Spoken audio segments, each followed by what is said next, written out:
सन 1997 की बात है।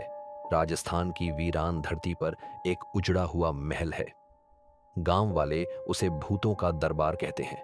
कहा जाता है कि महल के नीचे एक तहखाना है जिसमें कभी राजा का खजाना नहीं बल्कि एक रूहानी दरवाजा बंद किया गया था। उस रूहानी दरवाजे को तहखाना भी बोला जाने लगा। उस तहखाने के अंदर जो भी गया वो आज तक वापस नहीं लौटा। अब यह तहखाना कम से कम 20 साल पुराना हो चुका है। साल 2023 की बात। एक लड़का और एक लड़की जो दोनों बहुत अच्छे दोस्त हैं, आरव और नीलम, उन्होंने एक रहस्यमयी डॉक्यूमेंट्री प्रोजेक्ट के लिए इस महल को चुना। उन्होंने प्रोफेसर शर्मा से बात की जो 40 साल से इस महल पर पहले से ही रिसर्च कर रहे हैं। वह जब प्रोफेसर से मिले तो प्रोफेसर शर्मा ने सिर्फ उनसे इतना ही कहा, अगर एक बार उस तहखाना नंबर 13 की सीढ़ियां उतर लीं तो मेरी बात अच्छी तरह समझ लो, वापसी की कोई गारंटी नहीं। नीलम की हंसी निकल गई लेकिन आरव गंभीर हो गया। उसके मन में थोड़ा डर बैठ गया। प्रोफेसर शर्मा बोले, मैं तुम्हारे साथ उस तहखाने में चलूंगा, लेकिन वहां जाने से पहले हमें एक तांत्रिक से मिलना होगा। फिर वह अगले दिन गांव से दूर एक टूटी हुई झोपड़ी में रहते थे। वह उस झोपड़ी के अंदर गए। वहां से एक आदमी निकला जिसका नाम वृद्ध संतोष, जो इस तहखाने राज जनता था। संतोष ने उन्हें बताया, तांत्रिक अग्निहोत्री अब जीवित नहीं है, लेकिन उसकी आत्मा अभी भी शमशान घाट की पीपल में बसती है। मतलब हमें एक आत्मा से दूसरी आत्मा की मदद मांगनी होगी। श्मशान में वहां रात को अग्निहोत्री की आत्मा एक पीपल के पेड़ में बंद थी। प्रोफेसर ने वही तंत्र पढ़ा, एयूएम नमः, काल भैरवाय, त्रिलोक भय संहाराय, बंधस्व बंधस्व आत्मात्ये, मोक्षम वंचय देहम स्थगय, चौर्य वायु अग्नि तेजे त्वम संग्रह्य बंद्यसे, पट स्वाहा। जैसे ही तंत्र खत्म हुआ, तांत्रिक की आत्मा बोली, अगर तुम मेरी मदद चाहते हो तो मेरी अधूरी चिता की राख उस आत्मा पर छिड़कनी होगी। उन्होंने तांत्रिक की आत्मा से बात की और श्मशान से वापस आ गए। फिर उन्होंने उस महल के अंदर जाने का समय तय किया कि उस महल में रात को चलेंगे। रात के ठीक 10 बजे चुके थे। जैसे ही उन्होंने महल के अंदर अपने पांव रखे, महल का दरवाजा एकदम जोर से बंद हो गया। आरव घबरा कर बोला, प्रोफेसर साहब, यहाँ कुछ जरूर अनहोनी होने वाली है। कुछ नहीं होगा, मैं तुम्हारे साथ हूं। जैसे ही उन्होंने आगे बढ़ना शुरू किया, वहां से एक जोरदार से आवाज आई, जैसे सामने से कुछ आ रहा हो। वह लोग एकदम नीचे की तरफ झुक गए।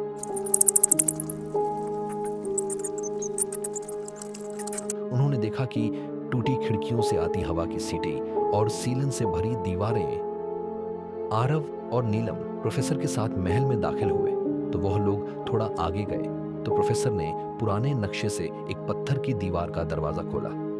पीछे एक सांप जैसे मोड़ वाली सीढ़ियां थीं। जैसे ही दरवाजा खुला ही नीलम और आरव थोड़ा घबरा गए। प्रोफेसर ने बोला कि यह तहखाना नंबर 13 की सीढ़ियां। जैसे जैसे वो नीचे उतरते गए, एक सर्द हवा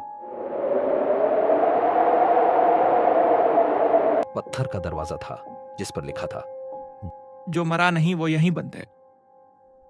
वह लोग नीचे उतरे तो उन्होंने देखा एक बहुत बड़ा हॉल था। दीवारों पर खून से बने हाथों के निशान।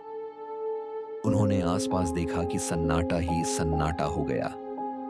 रात के 12 बज चुके थे। आसपास कुछ नजर नहीं आ रहा था। जैसे ही प्रोफेसर आगे बढ़ने लगा तो सामने एक चुड़ैल खड़ी। उसने प्रोफेसर को जोर से उठाया और दीवार पर जोर से पटक दिया। प्रोफेसर वहीं पर बेहोश हो गया।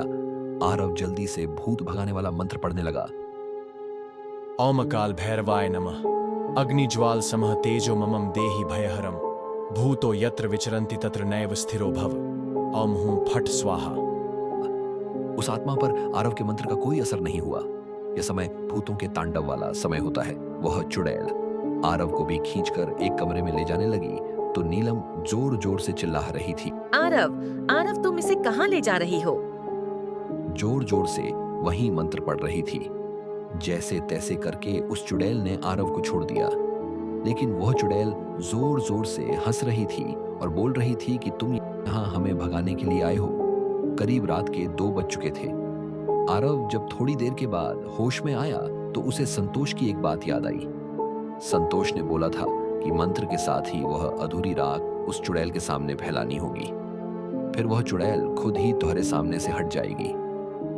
अब आरव और नीलम ने प्रोफेसर को उठाया, उसे अपने साथ लेकर आगे बढ़ने लगे तो उनके सामने एक आदमी खड़ा, बिना सर वाला। वह तीनों एकदम घबरा गए। वह आदमी जोर जोर से हंसने लगा और बोलने लगा, अब तुम भी हमारे साथ यहीं रहोगे। आरव ने जैसे ही वह राख उसके सामने फैलानी शुरू की, वह एकदम गायब हो गया। अब तो नीलम को भी डर लगने लगा था। आरव ने जैसे ही प्रोफेसर साहब के पीछे मुड़ कर देखा तो बिना मांस वाला भूत देखा, जिसकी सिर्फ हड्डियां ही हड्डियां थी। उसने प्रोफेसर का पीछे से गला दबोच लिया। प्रोफेसर हल्के से बोला, आरव वह राख निकाल। आरव ने जल्दी राख निकली और उस बिना मांस वाले के सामने फैलानी शुरू की। वह भी गायब हो गया और उन्हें दरवाजा ढूंढते ढूंढते सुबह के 3 बज गए। वह थोड़ा सा आगे गए तो अचानक एक जोरदार झटका लगा और बत्ती गुल, कैमरा बंद और ताबूत की ढक्कन अपने आप खुल गई। एक धुंधली परछाई हवा में उभरी, एक औरत की चीख, मानो उसकी रूह को सैकड़ों बार जलाया गया हो। कौन मेरे चैन में खलल डालने आया है? आरव और नीलम कांप उठे। प्रोफेसर ने जेब से एक लाल धागे वाली ताबीज निकाली, लेकिन उसे छूते ही वो जल गई। आत्मा ने कहा, वो जो मुझे इस तहखाने में बंद करके गया था, वो ही मेरा मुक्ति मंत्र जानता है, अग्निहोत्री। दीवारों से खून बह रहा था। आत्मा अब ताबूत से बाहर थी। उसके चेहरे का कोई आकार नहीं था, बस एक जलता हुआ धुआं। आरव ने वह राख जो तांत्रिक की अधूरी चिता के ऊपर से उठाई थी, उसने वह रख ताबूत के ऊपर फेंकी और नीलम ने वही तंत्र दोहराया।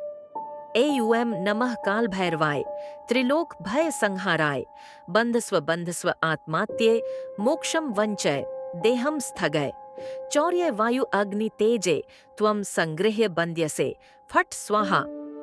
तभी आत्मा की झोर से चीख निकली और पूरा तहखाना कांपने लगा।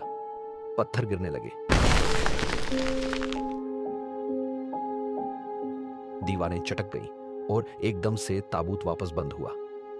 आत्मा एक चीख के साथ गायब हो गई। सब कुछ शांत हो गया। तीनों किसी तरह बाहर निकले, लेकिन जैसे ही आरव ने अपने हाथ की घड़ी देखी, उसमें तहखाने की सील की आकृति बन गई थी। नीलम के कैमरे में एक अंतिम फ्रेम कैद हुआ, एक परछाई जो अब उनके साथ बाहर आ चुकी थी। तहखाना बंद तो हुआ था, लेकिन जो रूह छोड़ी गई थी वो अब तहखाने से बाहर थी।